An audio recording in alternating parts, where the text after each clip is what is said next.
এই সদর ঘাটের নাকি জানি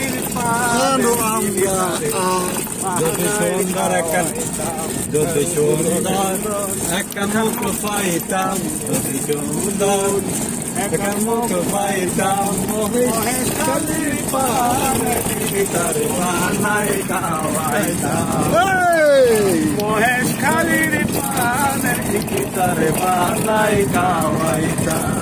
যদি সুন্দর একটা মুখ পাইতাম, যদি সুন্দর একটা মুখ পাইতাম, মহেশ কালীর পানের কিলি তার বানাই খাওয়াইতাম।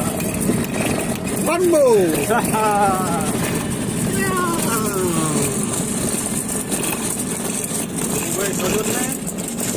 মহেশ কালী আদিনাথ মন্দিরে যাচ্ছি আমার পিড়াপিড়িতে সেটা বলুন না। হ্যাঁ, রাজাবাড়ির পিড়াপিড়িতে সকালবেলা ঘুম নষ্ট পিড়াপিড়িতে। এটা মন্দির শুটিং স্পটে মহেশ কালী শুটিং স্পটে ফিরতেছে। ঠিক আছে,